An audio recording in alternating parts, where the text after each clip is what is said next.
सबसे बड़े प्रदेश उत्तर प्रदेश में सत्ता पर काबिज हुई है, कहीं केंद्र की सत्ता में बीएसपी काबिज ना हो जाए।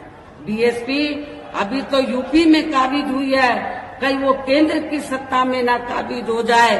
तो बीएसपी को रोकने के लिए आप लोगों को मालूम है, तब फिर सभी विरोधी पार्टियों ने अंदर अंदर मिलकर तो बीएसपी का जो बेस वोट है दलित वोट, तो उसको बांटने के लिए, उसको कमजोर करने के लिए, बीएसपी को कमजोर करने के लिए तब फिर सभी विरोधी पार्टियों ने दलितों में, आदिवासियों में, पिछड़ों में जो स्वार्थी किस्म के लोग हैं, जो बिकाऊ किस्म के लोग हैं, उनको मैनेज करके तोड़कर तो विरोधी पार्टियों ने तो काफी संगठन बना डाले, काफी छोटी छोटी पार्टियां बना डाली।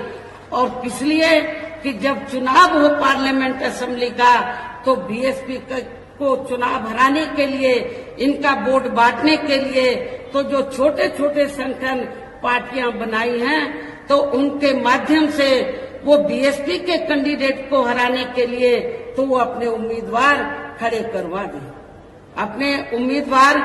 करवा देते हैं, तो ताकि दलितों का वोट बढ़ जाए। ऐसा हमें आपके नगीना सुरक्षित लोकसभा की सीट पर भी देखने के लिए मिल रहा है। इसलिए मेरा आप लोगों से ये कहना है, ये जो छोटे छोटे संगठन बने हैं, छोटी छोटी पार्टियां बनी हैं, इनका कोई मकसद चुनाव जीतना नहीं है। इनका मकसद बीएसपी का जो बेस वोट है दलित वोट, उसको बांटकर तो बीएसपी के कैंडिडेट को हराना है और दूसरी पार्टियों को जिताना, ये इनका केवल मकसद है। इसलिए मेरा खास तौर से दलित वर्ग के लोगों से ये कहना है कि आप लोगों को अपना वोट ऐसे संगठन, ऐसी पार्टियों को एक भी नहीं देना है। यदि एक भी वोट दे दिया तो फिर इसका फायदा दूसरी जातिवादी पार्टियों को मिल जाएगा। इसलिए आप लोगों को एक एक वोट आप लोगों को बहुजन समाज पार्टी के उम्मीदवार को देना है। इसी प्रकार आप लोगों को जो बिजनौर लोकसभा की सीट है, यहाँ से भी हमने जाट समाज से तो अपने उम्मीदवार को चुनाव के मैदान में उतारा है।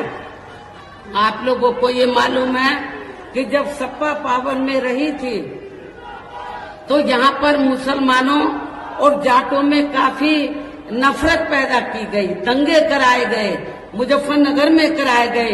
लेकिन मेरी सरकार में जाटों और मुसलमानों में कोई